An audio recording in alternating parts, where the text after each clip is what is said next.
felt like changing things up a little bit, so hopefully this light and setting and angle will work a little bit better, because it's a little dark where I normally film right now.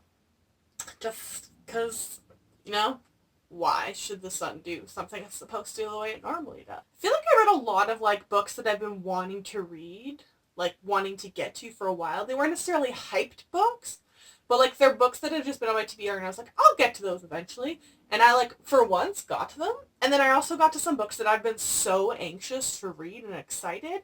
And it was just a really good reading week for me overall, in the number of books that I read and the quality of books that I read. So, let's talk about those books. So first off, I read An Illusion of Thieves by Kate Glass. This is pitched basically as magic meets heist, which has potential to be something amazing, looking at Six of Crows. It's obviously not going to be Six of Crows, but it has some really good potential to it. And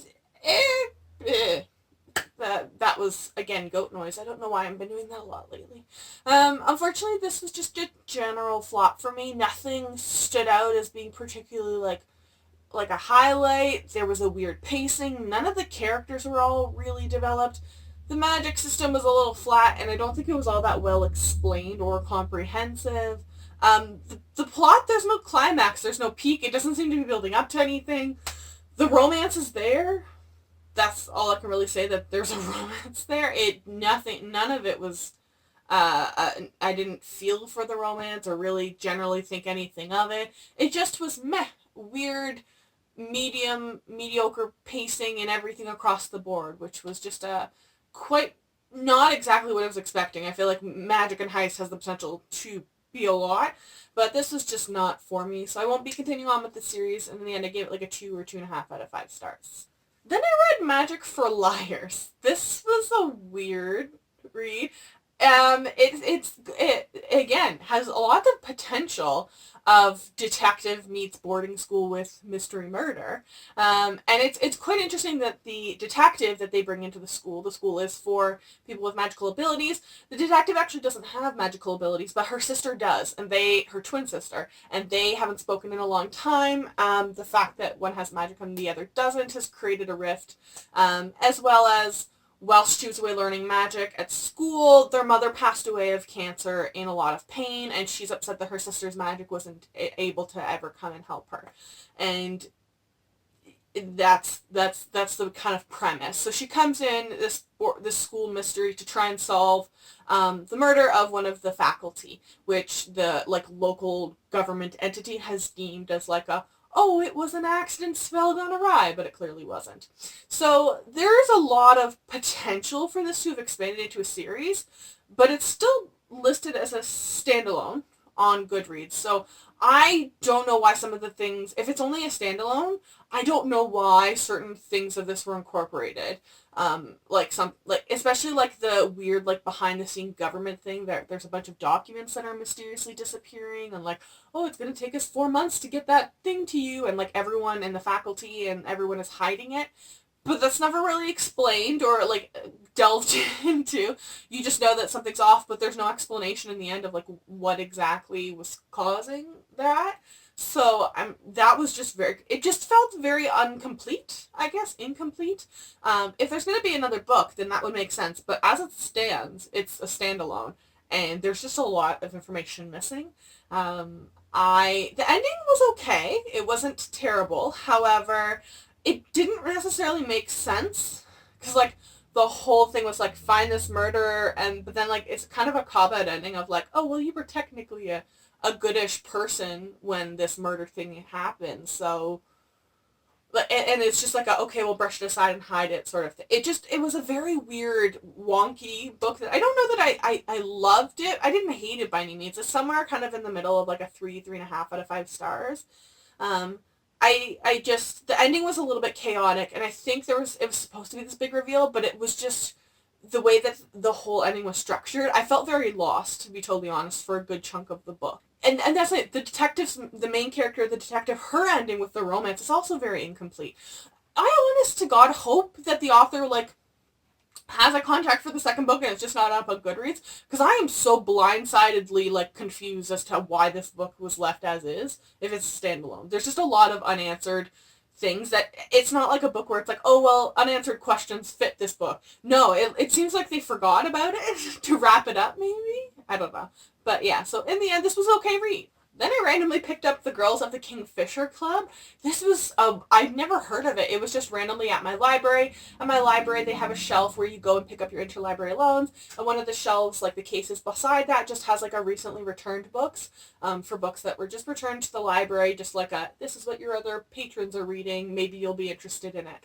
And I just grabbed it off there because it has like a little flappery looking cover, and I love flapper era and Prohibition.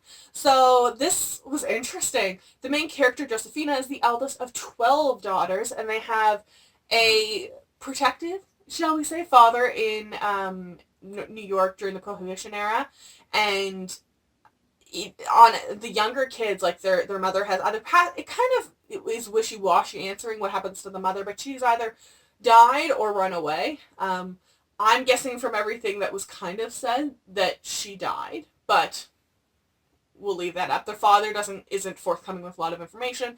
He's very conservative, very strict, and dangerous. Like, there's clear signs that he has a potential for physical abuse if they don't listen to everything he says. So the eldest daughter has been this mother figure to all of her sisters, and they discover dancing. So they decide to start sneaking out at night, all 12 of them, kind of as they grow up, and they go out to speakeasies, essentially, and dance and have a little bit of drink. And their father... There's articles in the newspaper about all these girls, commonly 12, showing up at these places.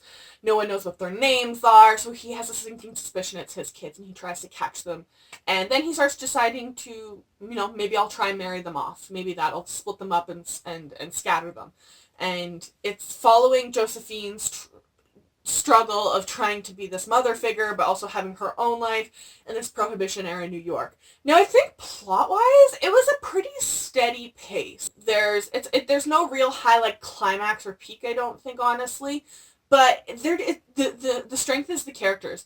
I was concerned that the 12 girls plus every other cast member was going to be too much for me, but really it isn't. The main character is Josephine, and then her sister Louise, but Josephine is the main character, and then there's a couple characters around her. So really the main cast, you should say, is maybe 6 people at most. I love the Prohibition era. I loved how it was done here with a lot of the cop raids and paying cops off. And I love that it is this very weird period of women sort of becoming independent and more modern and being able to support themselves on their own and work, and it's just this period of transition in history, and I thought this did a good job of explaining that. I think the strength is definitely Josephine as a character of everything, plot and everything. Josephine is the strength of this. She kind of brings it through, and you follow her through all of these ups and downs and these struggles and what happens to the sisters when she tries to step in and save them from her father. And it's just a really interesting, enjoyable, quick read that I'd actually really recommend. So I think in the end I gave it like a 4.5 out of 5 stars. There's really not much that I didn't enjoy. It was just a fun book that it's a quick run through. It's an enjoyable era. It's not a necessarily complex plot, so you don't have a ton of things to keep track of. And I just really, really enjoyed Josephine. Then I read The Last True Poets of the Sea by Julia Drake as an ARC. This is set to come out in October, and it's getting a bunch of praise. And it took me a couple days to read through this, and I would really recommend, if you do read this, give yourself time. Don't run through it in a day. Don't binge it. There's just, don't do that to yourself.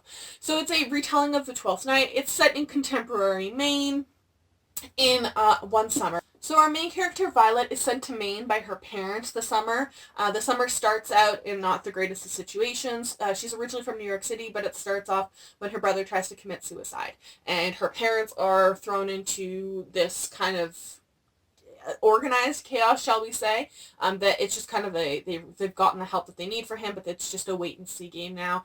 But Violet has gone through this rebellious streak, that she sleeps around a lot in New York. She was caught at school skipping class and then coming back high, and her parents are kind of just at a loss of what to do with her at this point. And then she acts inappropriately, according to them, at the hospital when her brother, right after he attempted suicide. There are no details given about the brother's suicide whatsoever. There's not even an official diagnosis, her brother Sam, but it's clear that he's got some behavioral issues. At times he had some symptoms of that I see a lot in people diagnosed with autism, but I don't actually think he has autism.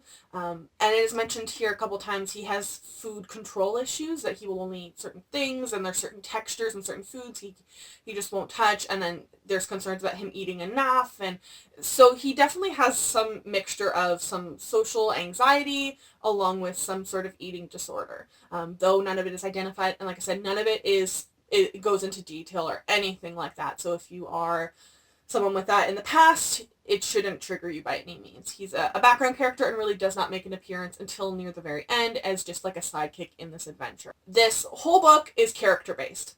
So if you're going into this expecting a lot of plot, that's not what it is. It's this story of Violet living in this small town, Lyric, Maine.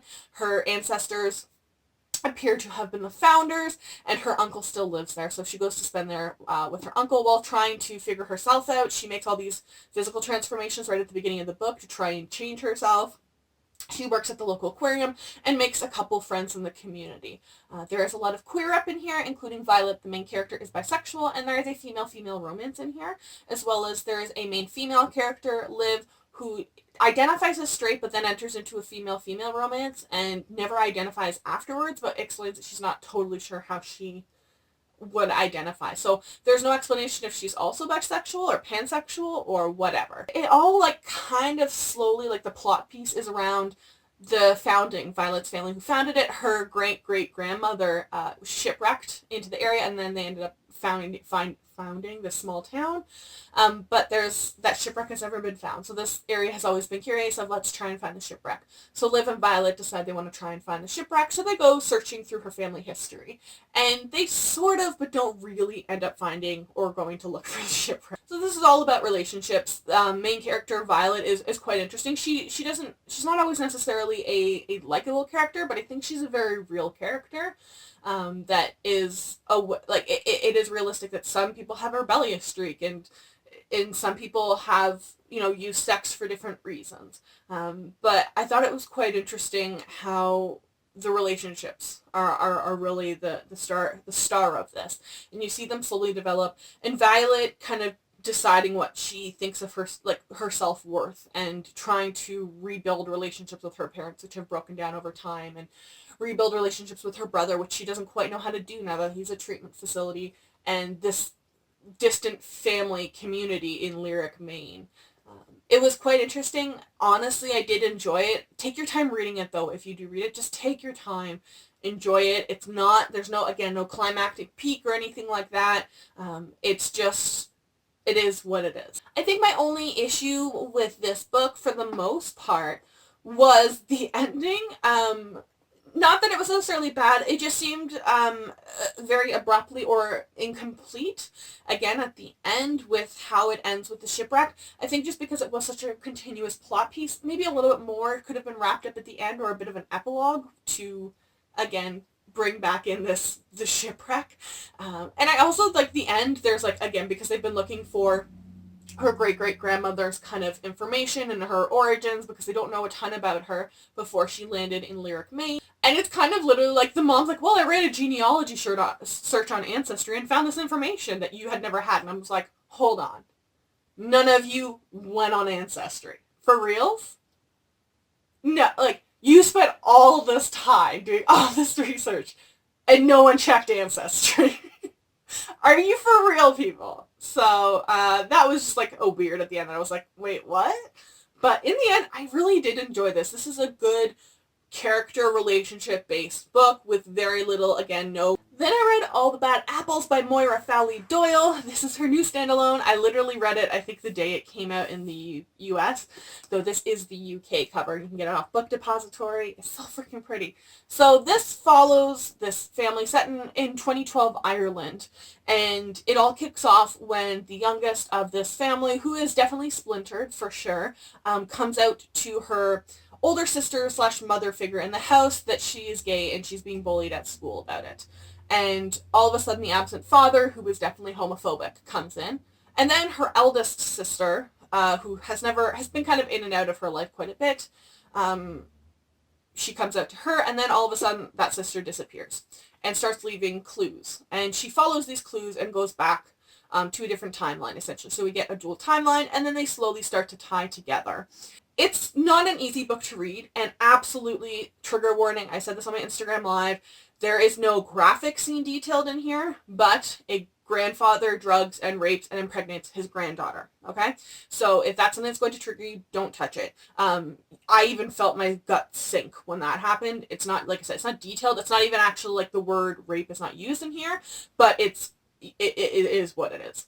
In these old timelines, and even the new one, it draws a lot of parallels about how we treat feminism, access to abortion, access to choice, shaming even after access, just general public consensus, and even in the Western world that we still today have a large amount of governments that have laws very sexist against women, against healthcare, and it always seems to be because of 100 years ago, the religious institution of the period, and of that geographic area, and the government has tied to it, and you're going to spend forever trying to pull these things apart. It's frustrating. This is a book about being pro-choice and this is the decision that I'm going to make with my body because it's my life, and if I'm not going to be capable of being a parent, and all of the after effects from those choices, and especially in a conservative community like in some of these Irish areas, that what they do now versus what they did 200 years ago, and putting the pregnant girls who were unwed. I remember they did this in quite a few areas, but it talks specifically, we go through this process of someone getting pregnant in the older time out of wedlock, and she's put to one of the factories run by nuns, and they are used as essentially sweatshop labor until they give birth, and then the children are adopted out, and they have no control over what happens to them. They never get to touch the children again. They're, I think, allowed like an hour a day interaction with them until they're kicked out of the factory. And then if you're lucky, your parents take you back, and and if you're not lucky, then you're not lucky. It's disgusting to me that we still have areas that are now trying to be like, hey, remember those 18th century laws and the justifications we had for them? Let's bring them back. Don't know what to do with myself now because I've read all my Moira Fowley-Doyle books. What the heck am I supposed to do now? So in the end, I gave it a 5 out of 5 stars. Like I said, the main character is gay, lesbian, and her best friend, the man, is bisexual. So there's quite a bit of repping. Then I finally picked up The Huntress by Kate Quinn. This is a World War II story about a woman nicknamed the Huntress, who in Eastern Europe would... I remember hearing about stuff like this in history classes too. But she would like welcome in like runaway POWs and orphans and concentration camp prisoners, feed them, and then assassinate them. And they never really found out who exactly she was. So this is this whole thing of dual timelines of one female flight person in Russia during the Cold War after Hitler turns on Russia, or the Soviet Union, sorry, and it's her kind of story and how she interacts with the Huntress, and then it's kind of set a little bit after, like 5 to 10 years after the World War's finished, and we're on this Nazi hunting expedition, and we want to find the Huntress. So there's a little bit of globetrotting. This is just too long of a book. I'll just put it that way. I think there's just a lot of this that wasn't necessary. It was a little bit of character growth, but not much. The plot is very, like, nothing-ish, like, is built up. So I don't know why it was just structured the way it was. There's no doubt as to who the Huntress is this whole book. So you're just, like, the whole time being like, man, why are y'all so stupid? Like, it's her. Like, hello? Why isn't anyone picking up on this stuff?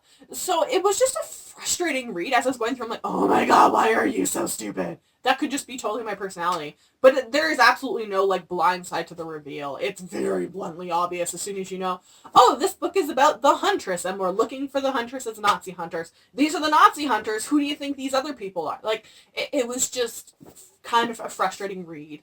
I definitely liked it more than the Alice Network. I feel like the ending had an actual ending and, like, a point, the plot at least. But I think I've just come to the realization that Kate Quinn is not an author that I think I'm necessarily going to... I'm never going to hate her stuff, but it's never going to be something I'm going to wait 6 months on hold at the library for. So, I just don't think Kate Quinn's stuff has been living up to the hype for me, unfortunately. So, I think in the end I'm gonna give it a 3 out of 5 stars. And lastly, this book technically doesn't come out, I think, until Tuesday, but my copy showed up hecka early because for some reason Indigo has been shipping all of my September pre-orders in just erratic order. I don't know, that I guess don't have strict shelf dates, but they still have not shipped the new releases that I pre-ordered that have already come out. Like, I ordered them a month ago. The books came out last Tuesday. They say they're in stock. They're just not shipping. So I don't know what Indigo's doing with themselves. But anyways, the last book that I read, I sat down and read it in one reading, was Bringing Down the Duke by Evie Dunmore. This is the first book, and I believe it's supposed to be a quartet from what I saw online, but it is it's a romance historical fiction. Like I said, I think it's supposed to be 4 books, but this is her debut work, and I am incredibly, incredibly happy I picked up my own copy of this. This is a book about during the suffragette start, I guess, in England, and it starts off with our main character. Annabelle is kind of like a housemaid, essentially, for this area. Oxford has started accepting women into their university, and she gets a stipend, it's essentially a scholarship, to go. And she goes and is kind of thrown into the suffragette movement, and also then starts trying to touch base with dukes and senators and parliament figures to try and get the Women's Property Wedding Act changed, because when a woman married a man, all of her property therefore was given to him, and you can't vote without property rights, right? So that was their start to, oh, well, if we get property rights, then we can get the voting right after, right? So it circles around this time period and this plot.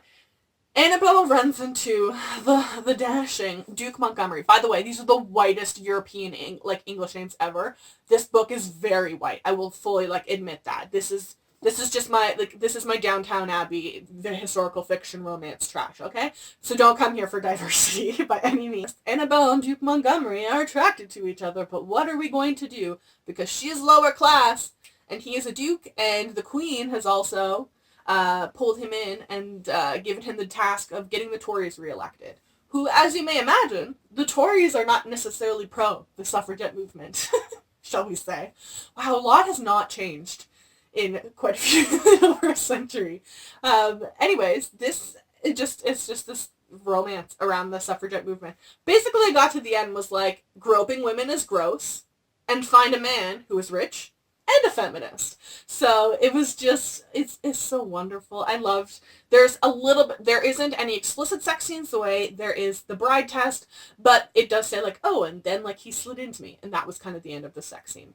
So I loved, I loved Annabelle. I feel like it could have gone very dangerously wrong, being oh, here's a suffragette, and then she's gonna fall completely oh, please take me, man of power and wealth, and I'll marry you, and you can just take care of me. Doesn't really go down that path, thankfully. So I feel like it stays kind of aligned with this suffragette movement. I'm really excited that we meet quite a few for characters. We meet Montgomery's brother, who is a trouble one on his own, and then we have these this community that the Duke is involved in that have seen men marry below their class before, and the downfall that it comes with. I am very excited, very, very excited for the sequel. However, I realized when I finished this just means I have to wait several days longer now for the sequel. I'm really, really excited. The sequel is going to be about Lucy, who is one of Annabelle's best friends. She is also of not immense high class, but she was also one of her suffragette ladies at Oxford, and it was just a really fun, enjoyable, quick read, and I liked the ending. I got to the last 20 pages and was like, how the heck are we wrapping this up? There's only a few pages left. Please don't leave me on a hanger, but I feel like she wraps it up quite quickly. A good chunk of this book is just spent on building up their characters and the tension, and then we have this, oh no, if I marry you, maybe you can become my mistress. Oh no, the suffragette thing. Oh, what am I going to do as the Tory, trying to get them reelected, conflict, and just self-control issues, shall we say, okay? So in the end, absolutely loved it. And then, yeah, last one, I gave the Bringing Down the Duke a 5 out of 5 stars. Loved it, binged it in a couple hours, and so those are all the books, I think, that I read this week. Let me know in the comment section down below what you read this week. I'd love to know, and if you've read any of these, what your thoughts were. I would also love to hear. Make sure to check the description box down below. I will link all of these books with their Goodreads pages, and I will also link all of my social media. If you follow me, I will follow you back.